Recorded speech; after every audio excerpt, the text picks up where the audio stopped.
Great. So, Liz and the next panelist, I know we need to save time. Feel free to come on up, ladies and gentlemen. But the next panel is going to be an open API. People don't want to have to type multiple times. First name here, last name here. I got to do it again. Got to go to my app. Got to do this. They want to enter once and then it's done. How many of y'all like to enter things multiple times? No, it's a pain. So this panel's about API. We're going to talk about what that is, why it's so important. I think it's a bit geekish, but it is so important. So please welcome Liz Caruso, who's going to come up. She'll lead this panel, and it's going to be a great time. Liz, welcome on up. You're welcome. All right, so this panel is something really exciting because when we first started doing Techsy Talk, which used to be called Planner Tech, for those of you who may not know, we were all about download an app. And back then, that was like the coolest thing to do, and no one was really doing it. And when you had an app for your event, that was the technology, and it was amazing. That was what, like 2010? And it was great. Now, you can see that technology is taking over the way that we plan our events, the way that we do everything at events. And as you can see from your own experience today, you have a lot of devices in front of you. And as you know from your planning experience, you have a lot of software tools that you're using. Anyone feel a little bit overwhelmed by technology? Only 2 of you. Why are we having this event? Anyone feel overwhelmed by technology? Yes, I think that we spend a lot of time trying to figure it all out. And so today we have the newly formed Event Tech Tribe joining us today. I want to give them each a chance to introduce themselves, and I have a few questions I've prepared, and Mike is going to encourage you to also use the app. We're going to have some time in this session for some of your questions, and we'll dive in. How many of you know, when I say API, you know what that means? Not many. Okay. Good thing we're having this panel. All right, let's introduce themselves. Can we start with Leonora? Hi, everyone. How are you? I know everybody makes you do that, but it's really quiet in here. So I'm probably the oldest person in technology in the event today. I founded a company called eTouches. I'm sure some of you are familiar with that company. And prior to that, I had an event management agency. So I've been around events for many, many years. Left eTouches at the end of 2013. And co-founded and launched Swoogo in 2015. So I'm still in event tech. And hello, everyone. My name's Ali Magyar, and I am the CEO of Hub. And my background, similar to Leonora's, was in the agency world. So for 15 years, I planned and managed some of the world's largest technology conferences. So I'm intimately familiar with your shoes and the need to evolve and use technology to help automate a lot of those tasks, like Dan was just mentioning, to allow the systems and machines to do the tactical work so that we can focus on the strategic. So I'm excited to be here with you today. Hi, everyone. I'm Greg Lazaro with TRC. Been in the vendor side of the business for about 20 years, so we've been a supplier on the ground working for people like you. We printed the badges, lead retrieval, attendance tracking, those types of things. So we're here to help bring all that together. Nice to be with you. Hi, everyone. My name is Mike Piddock. I'm the founder and CEO of Glisser. Prior to this, I was a CMO, so a marketing guy, running a lot of events myself, and I really wanted to improve the way we could get data from events, so sort of moved into technology to help that. As you can tell from my accent, I've flown over the pond to be here, and I've got a little incentive for you to ask us questions. So when I came over, I picked up a couple of tickets for a game. It's a baseball game. I think that's something like cricket. It's like cricket, but it's much, much shorter. Ours take 4 days. And we've got 2 tickets for this. You have to go with me, unfortunately, but you can explain the rules to me. Now, anyone who asks a question during this panel will get an opportunity to go into the draw to win those 2 tickets. You don't have to go yourself. You can take somebody else if you don't like baseball. You can go through the Show Gizmo app, which we've integrated with, which is good given the topic here. Or if you do this URL, glsr.it/TTL6, that will just get you straight into the session. So if you haven't downloaded the app, that's a faster way to get in. Thanks. Hi, everyone. I'm Mary Claire. I'm the founder of Show Gizmo. I actually started out as a meeting planner business event strategist, sorry. A little diversion into venture capital and then back into event technology with virtual events technology and then ultimately mobile tech. I too didn't grow up around here, as you can probably tell. I've actually flown in from New Zealand to be with all of you today, so I do need to take a photo now to prove that I was actually here. Now, how many of you, while she's taking that photo, how many of you have used one of these 5 platforms? Okay, so what you don't realize is you've all used these platforms, and I'm going to just set that stage really quickly. So in order to get registered for this event, you use the SWOGO platform. We use the Hub platform for a lot of the speaker behind the event management, as well as the agenda. So the agenda that you see on your website and in the app, that's thanks to Hub. TRC, as he mentioned, Greg mentioned that they did all of the badge printing, the lead retrieval for our exhibitors, etc. Mike is obviously involved with Glisser, and that's the platform we're using for the Q&A. And then Mary Claire with the app, Show Gizmo app. So if you don't know, now you know. You've used all of their platforms.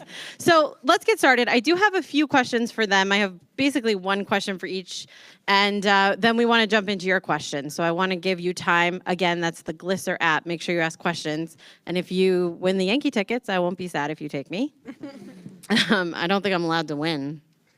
Anyway, let's start with Leonora. Leonora, can you tell us about this newly formed Event Tech Tribe, why you believe that this approach is a good move for event planners, first of all, and then also, how does a collaborative effort like this really work? Like, how do you make that work? Sure, thank you. So one of the hardest things I'm going to do today is sit in a chair while I talk. Just saying, this is really tricky. Actually, the opening keynote, Leslie said a couple of things that I thought were really relevant to why Tribe. She said, you need to shine in a group and you need to stand on your strengths. And those are really 2 resounding themes behind my thinking when we launched SWOGO and how we wanted to go about coming into the market. So enterprise software in the market it's not new. It's been around for a while. There are 2, 3, 4 companies that I would say would consider themselves enterprise companies in the event tech space. And enterprise is good. It does something for you. It goes very broad and covers a lot of stuff, and you don't have to think about it. And that's like, that last one is probably one of the key decision-making factors for people in events because we're busy. The problem with it is that 80% of your customers use 20% of your product. And I'm not going to say event strategists are cheap, but the amount you can charge for event tech software is pretty limited because everybody's on tight budgets. It's really difficult to justify very expensive software decisions. So the result is that you can really only be an expert in a part or a slice of the whole event ecosystem. And I have some experience with that because I built a company that did that. And at the time that we did it, back in 2006, 2007, it was the right idea. People were still using dumb software. Everything was in Excel spreadsheets. People were even taking registration by email. So building out tools that would help people do things more efficiently made sense. What's happened in the 10 years to follow, and our buddies from Social Table said 10-year evolution on life cycle on technology, which is kind of funny because it's about 10 years since I launched my last company, is that a lot of people, really smart people, to name a few, Marie Claire, Mike, Greg, and Allie, have been out there creating technology tools that really do an incredible job at a slice in their own lane, very deep. And so one thing I learned in my past life was no matter what the component was in the event life cycle, every one of you do it differently. You need different functionality. You need different features. You need different logic settings. You need different things. And so trying to do that on a broad basis is really hard. So in my mind, when we launched SWOGO, I decided I didn't want to do it the way we'd done it before, but I wanted to go out and find really smart people who had similar customer focus. And by the way, you have people who have traveled to all be here, CEOs of these companies. So very focused on their customer and very focused in their lane on their slice of the business. And then, to keep you guys from being in enormous pain, integrate it all together from a technology point of view, but also from a business delivery point of view. And we'll be talking more about that as we go. So, Ali, can you tell us a little bit more about Open API? I know a lot of people don't necessarily even know what that means. So what does the current Open API economy look like? And I guess, what's the alternative right now if it's not an Open API economy? Well, I think I'll start with a story from my arsenal. I think as meeting planners, we probably have so many war stories from the trenches that are ingrained in our brains. So a little while ago, I was planning and managing a pretty large-scale citywide, and I was finally having dinner. It was the night before the event, hadn't slept in days, was so excited, and I got a phone call. Hey, Ali, by the way, we changed up the whole agenda for tomorrow morning, so we need you to fix all of that before everyone shows up. Thanks. We're going to head out for dinner and have fun. So I grabbed my colleague, I ran down to their campus, locked myself inside of the room, started sorting and resorting all my spreadsheets. I was in spreadsheet hell, sending off emails, trying to see all the information that had changed from all these different places. And then I needed to print everything because back in the day, we used to print all of our agendas.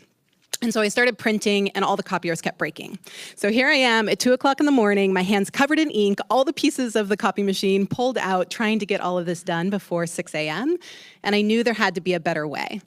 So as soon as I got that information done, it was immediately out of date because we know that information changes at an incredibly fast rate. So here I am, panicked in the middle of the night, needing to now send it to the website, to the registration site, to the mobile app, to the badge vendor, and making sure it's all accurate, and that's all on my shoulders and my spreadsheets.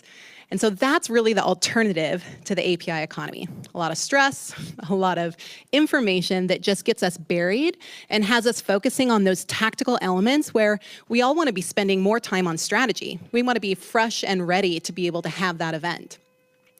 So the API economy really enables us. And so API, what that means is it's a way of connecting different platforms and systems. So it's just a fancy technology term. But it basically just means that you can take your information, change it in one location, and immediately have that updated across any of the different event technology tools. And not just the core things like what we represent up here, but think also of the power of the event data. We have to prove a lot of our value as meeting planners, and we do that through data, but right now, a lot of that's manual. So having that information through APIs also connect into your CRM or your marketing automation platform. That allows you to be able to save time, see real live data, have it accurate, and be able to market better as well. And so I think that's the value of the API economy, is connected platforms and systems. Similar to what Leonora was saying, is that there's a lot of all-in-one platforms out there, but they're limited in their functionality, they're very broad and across a lot of different products. Versus in the API economy, you guys get to pick what platforms actually meet your business need. What is it that you need to get most out of the platform? How does it help you? And when you work with suppliers that believe in the API economy, that's really simple because we can say, great, all of our information flows out of our system and information flows into our system. So companies that believe in the power of that integrated data should be able to connect to each other and help you do your jobs more efficiently and be able to understand your data and manage your data better as well. Okay, so Mary Claire, maybe you can tell us, how is this different from like Salesforce or some of those other things that we've seen? Well, thank you for mentioning what's not a competitor, of course. Would never do that. Well, I mean, one of the main differences is when you're looking at those enterprise systems, you're essentially getting one core piece of excellence with a lot of vanilla built around it. And so what's different about what we're presenting is what we call best in craft. So we've got elements, all of the enterprise elements that you need, as has been described, but you're actually seeing the best in craft of each of those areas. And that's the technology, and we've talked about that fairly extensively now, but I think the difference too with the tribe, and one of the reasons that we wanted to give it a very human name and concept is this is very much about the people involved too. So sitting here are a group of people who are so passionate about event technology. We live and breathe and think about it all of the time. Honestly, our strategic meetings, we could geek out about technology all day long if we didn't try and curtail them a little bit. And we're very stringent when we think about other members that we might like to join the tribe. It's a really critical part of our process and our manifesto that the businesses are passionate and led by passionate people who want to continue to invest and to continue to support the element of the event tech ecosystem that they represent. So what's different about the tribe as compared to something like Salesforce is you're actually getting access to some amazing brains and innovations at the same time, as well as all the awesome end-to-end technology. Greg, how does this look for the on-site experience for the planner? You know, I think everyone wants to envision, if I was using the tribe, how does this make my life better, and what does that look like on site? Yeah, so I think Marie-Claire said it really well. Software and technology don't run events, people do. And you need these tools. These are really important for what you do every single day, but the difference in the experience that you receive working with a group of people who are committed to one another, we're committed to you, we're committed to each other.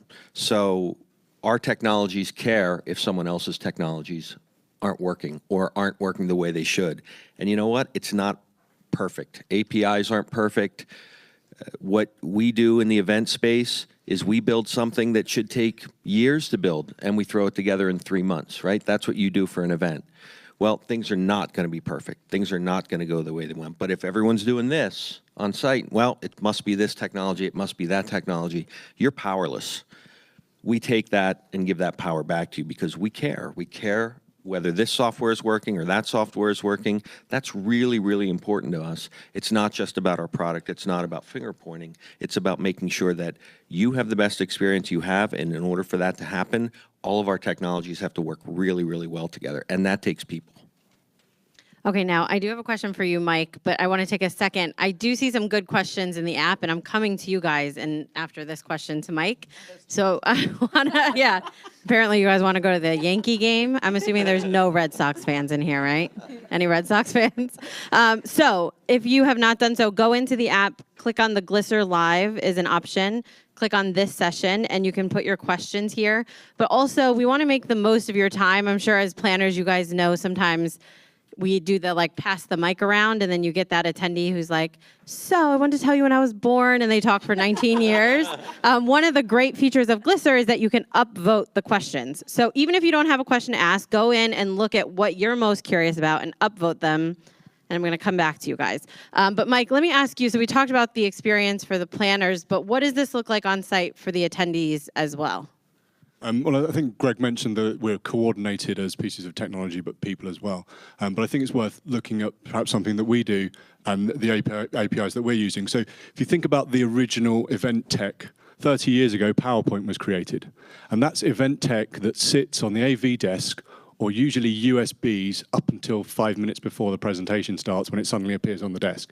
Now, many of your events will be using PowerPoint. And what we're doing is actually pulling that information, that content from the AV desk and into the event technology ecosystem so that it can be shared on your apps, on your websites, and all sorts of platforms. So you think about the value there.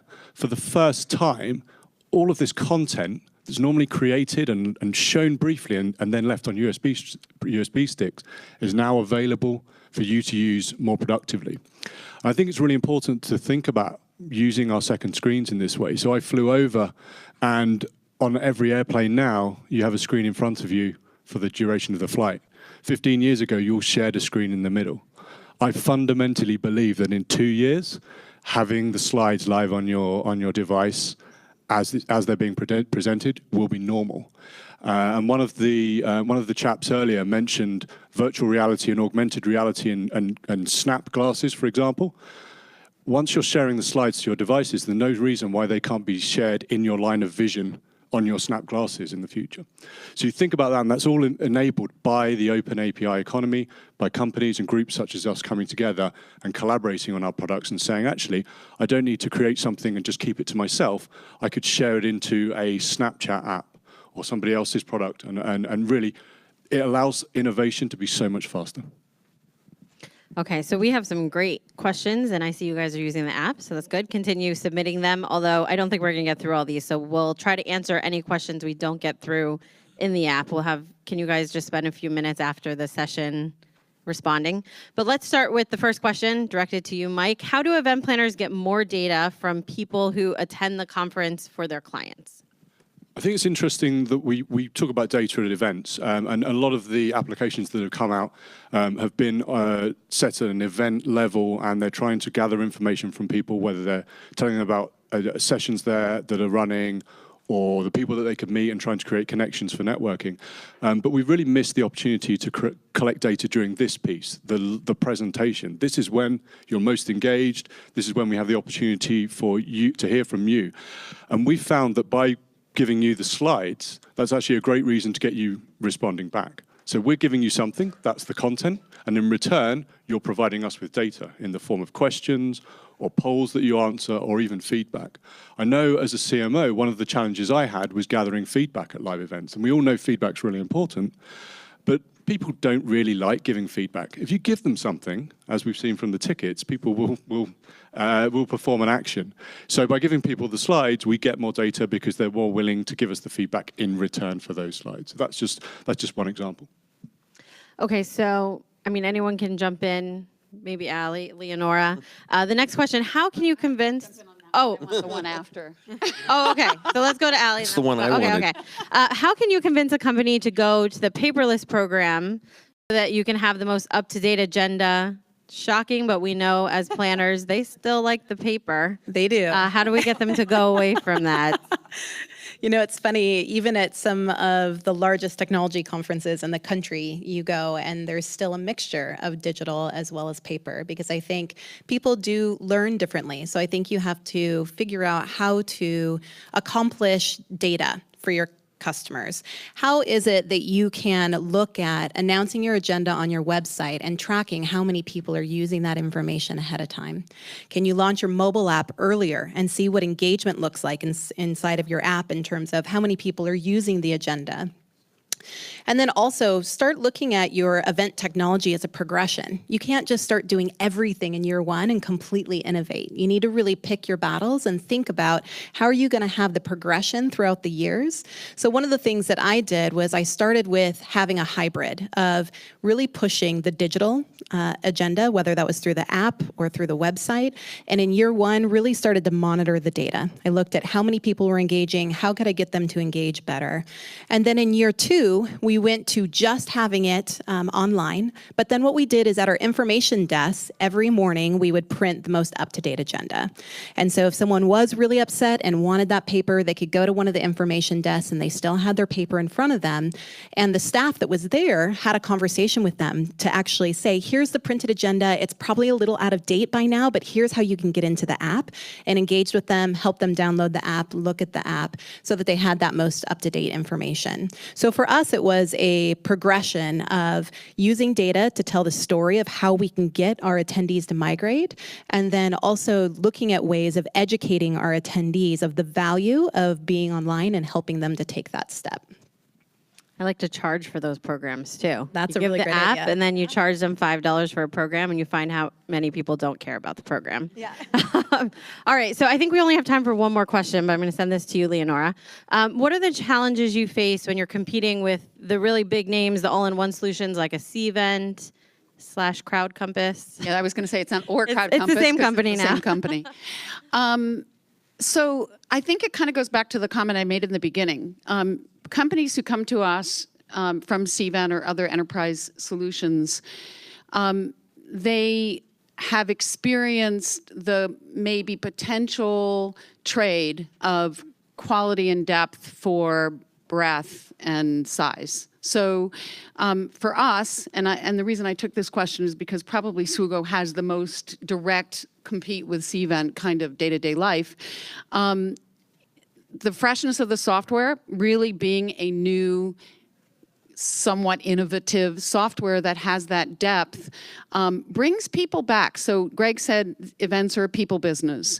I think one of the most resounding things is that people in the event space want to work with companies that understand them, that care about them, that are thinking about how to make their events better, their event life better, better user interface, better user experience. And so it's not difficult. And when people ask me about, well, do you have abstract management and do you have SlideShare and when we talk about the tribe and explain that it's not just a technology integration, it's a leadership integration, and it's a customer support integration. So all of our customer support people are connected on Slack.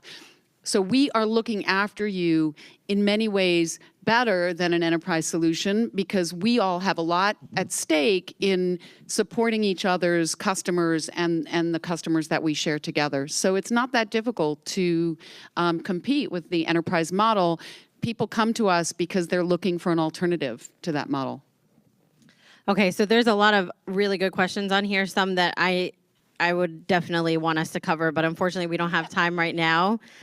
We can have a micro meeting at lunch. I'm totally up for just, winging something. So these 5 have a table. It's called the Event Tech Tribe table. It's close to registration. You will find them. And why don't we have a micro meeting at lunch? We'd love and that. talk more about these things. Also, they can go in the Glisser app and respond to you, so we'll do that as well. Thank you, guys. That was really informative. Thank Thank you all.